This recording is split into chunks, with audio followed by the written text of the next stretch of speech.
जैसे ही आप उठ रहे हो ना, तो सबसे पहले आपको जो करना है ना, वो ये स्टेप रहेगा कि अपनी हथेली को लेना है, या आप हथेली देख सकते हो, उनको ऐसे ही आपस में मसलना है और इनको अपनी आंखों के ऊपर इस प्रकार से लगाना है। शायद आपने अपने बड़े बुजुर्ग लोगों को भी ऐसा करते हुए जरूर देखा होगा, बट इसके पीछे का साइंटिफिक कॉन्सेप्ट क्या है? इसके पीछे का साइंटिफिक कॉन्सेप्ट ये है, जैसे हम उठेंगे अपने हाथ को अपनी आंख पे टच करेंगे तो हमारी आंख के कुछ एक्यूप्रेशर पॉइंट्स हिट कर जाते हैं और वो एक्यूप्रेशर पॉइंट सीधा लिंक होते हैं आपके दिमाग के साथ। यानी सुबह सुबह वो एक्यूप्रेशर पॉइंट एक्टिव हो जाते हैं और आपका जो ब्रेन है वो भी एक्टिव हो जाता है। यानी अगर आपको पूरे दिन काम करना है, उसके लिए जो आपको ऊर्जा चाहिए, जो एनर्जी चाहिए, वो एनर्जी आपको इस प्रकार से मिल सकती है। दूसरा काम जो आपको करना है सुबह उठते से ही, वो ये है, एक पेपर लेना है और आपको ये लिखना है कि आप उस पूरे दिन के अंदर आखिर क्या क्या करने वाले हो। मैं आपको ये बोल रहा हूं कि आप ये लिखो कि आपको डेली करना क्या है। सुबह उठ के आपको पता चल गया कि आज मुझे ये पढ़ना है, ये काम करना है, यहां जाना है, सब कुछ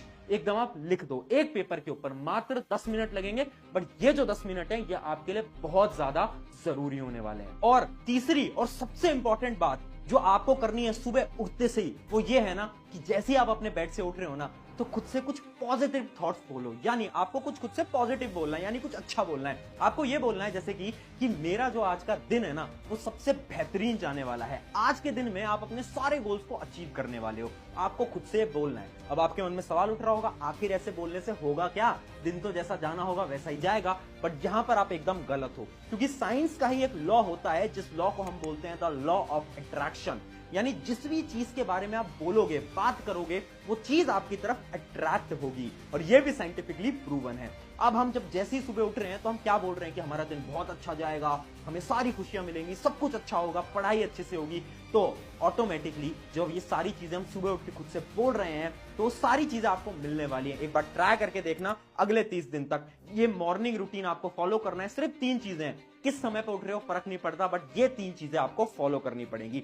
अब हम बढ़ते हैं तीसरे भाग की तरफ, जिस भाग का आपका नाम होता है द कर्म योगा। यानी ये वो टाइम होता है सुबह उठने के बाद शाम तक के जो बीच का समय होता है ना, जिस समय पर आप कुछ ना कुछ काम कर रहे होते हो। काम यानी आप चाहे स्टूडेंट होगे तो आप पढ़ाई कर रहे होगे, अगर आप कोई वर्किंग प्रोफेशनल हो तो आप कोई और काम कर रहे होगे। अब इस पूरे टाइम को हम बोलते हैं आपके कर्म का टाइम, जब आपको काम करना है। अब इस समय पर भी आपको कुछ चीजों का एकदम ध्यान रखना है। बेसिकली 2 ही चीजें होती हैं जिनका आपको ध्यान रखना होता है। पहला जो चीज है जिसका आपको फोकस रहना है, वो है द फोकसिंग आवर्स। अब इस कॉन्सेप्ट को समझाने के लिए एक सिंपल सी आपको कहानी समझाता हूं। ये कहानी है एक गुरु की और 2 शिष्यों की। एक गुरु था, उसने 2 शिष्य को क्या बोला कि तुम दोनों अपने हाथ के ऊपर एक दिया रखो। एक जलते हुए दिए को उन दोनों के हाथ पे रखा और ये बोला कि अब तुम्हें 1 किलोमीटर आगे जाना है इस दिए को हाथ में लेकर, और शर्त ये है कि ये दिया जो है ना, ये बुझना नहीं चाहिए।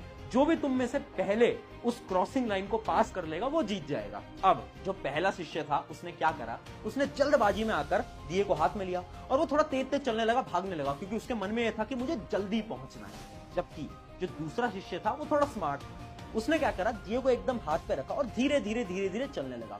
अब हुआ क्या कि जो पहला वाला स्टूडेंट था ना, लाइन के पास आते ही उसका दिया बुझ गया, जबकि जो दूसरा स्टूडेंट था जो कि एकदम धीरे धीरे धीरे चल रहा था, वो बहुत टाइम बाद पहुंचा, बट उसका दिया जलता हुआ पहुंचा, जिसकी वजह से वो ये जो कंपटीशन था ना, वो जीत गया। ये कहानी मैंने आपको क्यों सुनाई, क्योंकि जब भी हम काम कर रहे होते हैं ना, तो हम ये सोचते हैं कि जल्दी हो जाए, है ना, कि सिलेबस जल्दी कंप्लीट हो जाए, पढ़ाई जल्दी हो जाए। बट यहीं पर ही आपको एक चीज ध्यान में रखनी है, जो कि है फोकस्ड वर्क।